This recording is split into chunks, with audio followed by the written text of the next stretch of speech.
Heather from MelisFit, and today I have two very special guests. I have Brady and my boyfriend Harry. Hi. I'm sure you guys have seen him on my story, and I've gotten so many questions about Harry, so I figured, you know what? Let's get him on here today. He's gonna help out with my Q&A. You guys asked some amazing questions on my Instagram, and today I'm gonna share 10 questions with you. Harry's gonna ask them and maybe help to answer them. So, are you excited? Yeah, let's do this. You ready? All right, let's do it. All right. The first question is from Ciara_Renee. Okay. And the question is, do you have any advice for someone beginning a wellness, not just physical, but mental as well, journey and beginning a yoga practice?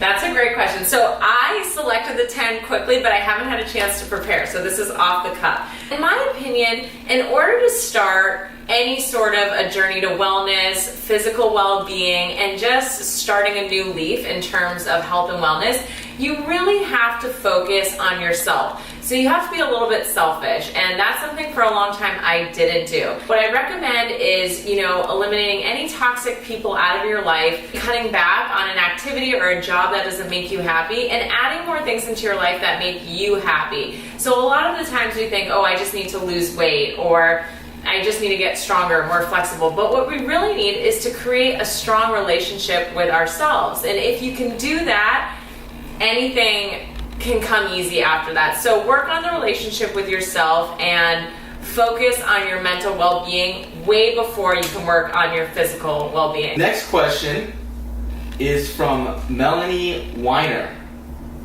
What's your favorite yoga pose? I get this question a lot. Okay, what do you think is my favorite yoga pose? Well, I know my favorite yoga pose is downward dog because my hamstrings are really tight, and I think that's just a really good way to release my hamstrings. But your favorite yoga pose has to be dancer pose. So my favorite, and I would even say my signature yoga pose is dancer pose. It feels really good for me, and no matter what's tight in my body, I feel like dancer pose releases everything for me. And Harry's probably seen me do 1,000 dancer poses. I've taken at least 1 million photos of myself. The next question is from Madeline? At Madeline. At Madeline_Rose. Sorry if I butchered that. Do you have any siblings? I can't look at him without laughing. For those of you who don't know, I have one sister named Erica, and she's a blogger as well. Her Instagram handle is @everythingerica. She's amazing and my best friend in the world, so I love her so much. Next question is Vibe_95. Where do you want to travel next, and what are your plans for the future? Ooh, that's a loaded question. That's a loaded question. So this is like a sneak peek on here because I haven't announced it on Instagram yet, but Harry and I are going to Italy next month. We're going to Rome, Florence, Capri, and the Amalfi Coast. And that trip has been a dream of mine my entire life, and I think going with Harry is going to be a lot of fun.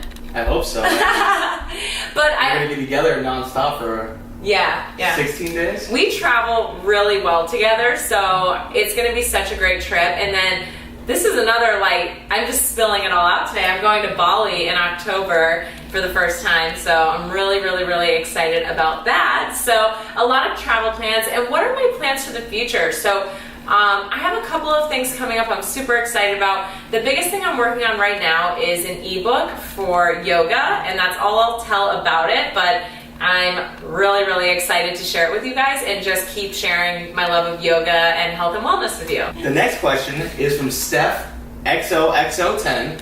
When and how did you get so many followers? Well, that's a great question. And first of all, I think that's always subjective. And I know, I have, a good amount of followers in my community, but there's definitely people with more followers than me. And that doesn't make anyone's page more important and less important. I really don't put an emphasis on how many followers I have. I'm truly just glad to have people a part of my community, and I think that it's been a great way to connect with people and build on my yoga journey. So I wanted to say that first because I really, and Harry will tell you, I don't put a lot of emphasis on how many followers I have, and that doesn't make me feel less or better about myself. So I hope you guys feel the same way too. But some of the tips that I have for gaining my social media following is really just being consistent. So, ever since I started my blog 2 or 3 years ago, I've just been consistent sharing the content that I want to share about, that I love, that I'm passionate about, and building a community. So I always say to people, don't worry about gaining followers, worry about building a community that you love and that you're passionate about. So for me, I'm super passionate about a health, wellness, yoga, fitness, lifestyle. So for me to get up every day and be able to share that, I wouldn't, if there was 10 people that were tuning in, I would be excited to share that with them, because all you need is to impact one person to feel really good, and even if it's just yourself. So another great tips and tricks, because I know maybe that's more of what they're looking for, is engaging with other communities, going through hashtags that are relevant to your page, and seeing who else is out there. I think we forget that Instagram is this amazing community, and we need to engage with other people, and that's how we build friendships, relationships, connections, and also, of course, high quality content. I think Harry will tell you I put a lot of energy into my content, making sure that it's really clean and crisp and not blurry, and just adding value to anyone who's coming to my page. So I think for me, definitely, it's building a community, engaging with others, and having consistent and quality content, for sure. And I don't know if Harry's behind the scenes with me every day, so I don't know what your tip would be.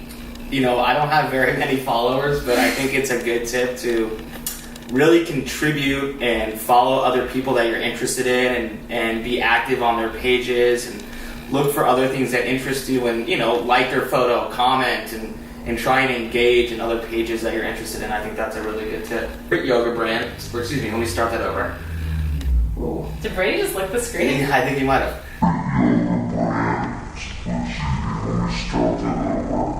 Alright, the next question is from @SelinaTD, @MelisFit. What are your favorite brands of yoga pants and tops? #InstaStoryFam. I love my Insta Story fam. If you follow me on Instagram, you know I'm always on my Insta Story giving yoga tips or talking to you guys. So I love questions from the Insta Story fam. So I have so many brands that I love, but I love to be honest and tell you guys what I'm truly wearing right now. And I wear, probably on a daily basis, for working out, I love Therese. Their pants really move with you, and they make you look, they're super flattering. And another brand I really love is Juriki Yoga. They really have an ethically and socially conscious company where they give back to the community, and the clothes are beautiful. I also wear a lot of Adidas. I just think that they have a really cool vibe, and the clothes fit amazing. And I love Lululemon, I love Athleta. There's so many brands that I love. I could probably go on a long time, but definitely check out Therese and Juriki. Those are definitely two of my favorite. And also, I can't forget about 90 Degrees by Reflex. They have the best colors, so the brightest colors, and the fit is really great. So I've gotten a lot of compliments on those. The next question is from Journey.2.Yogi. Do you ever feel pressured, exhausted with sharing so much on social media? Like you have an image to keep up with? And if so, how do you deal with that? Yeah, it's so interesting because, and I think Harry will agree with me on this. So for me, I don't feel like I'm putting on a personality when I'm on social media. So I truly feel like my social media is who I am, and I only share what I feel like sharing and what I'm up to sharing. So I don't feel like I overextend myself. And I think the most important thing on social media is to be authentic. And that's how you can stay consistent, is just being yourself, feeling comfortable with sharing who you are to the world, and not trying to be someone you're not. Because I could imagine if you're not being yourself, it could get really exhausting. So for me, I'm just kind of sharing whatever I'm doing and how I'm feeling, and I don't feel the pressure to do anything otherwise. And I think that if you do, then it will read across that you're not being authentic. So I think Harry will tell you that I'm just me on social media, and I don't think you should ever be exhausted of being yourself. Yeah, I think that goes back to what you said about being, genuine about the content that you post, and that you want to bring good quality content to your community, and, you don't want to be someone that you're not. Exactly. Little Britain 7 says, or asks, What was your first ever job? My first ever job was working at a catering company, passing appetizers at black tie events. And I would wear a white shirt with a little bow tie. And I was so young, but it was my dad's friend's company, so we would help out.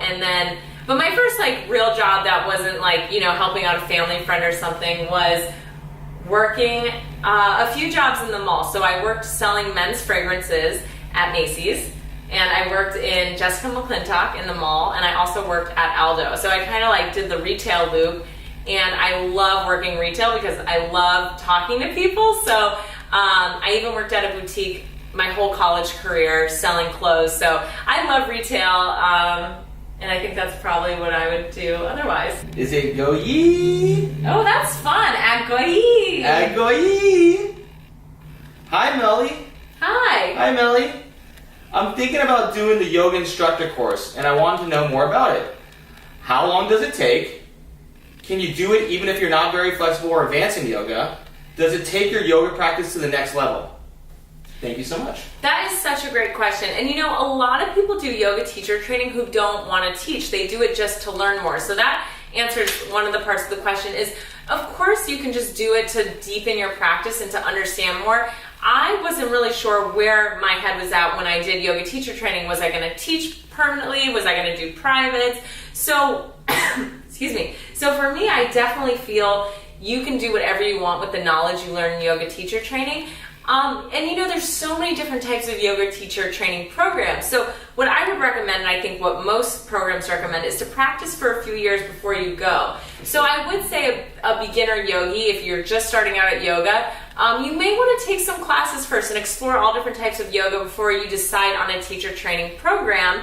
And to answer the other question is, you do not have to be super flexible or super strong to teach yoga. Of course, teaching, being able to physically demonstrate is part of it, but yoga practices are so unique. So just because you can't do a certain pose doesn't mean you wouldn't be an amazing teacher. And I truly feel that way. So I think that if you want to go to yoga teacher training, you should absolutely do it, and don't let anything stand in your way. Just go and have fun. All right, the next question is from Gabby1BN.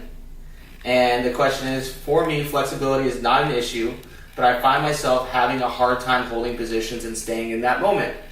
What do you recommend? I think I have an answer for this, but I'm going to let you go first. Really? Yeah. Harry is taking over the MelisFit Q&A. You know what? I might. You know what? The top tip I can give you if you're having a hard time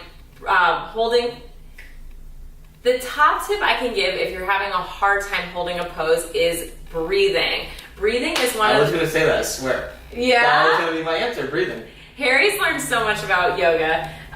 Sometimes we forget to breathe. If you're ever in a yogurt pose, and you find yogurt, Pink Fairy, let's order. If you're ever finding yourself not being able... What is he doing? I don't know. Come back up.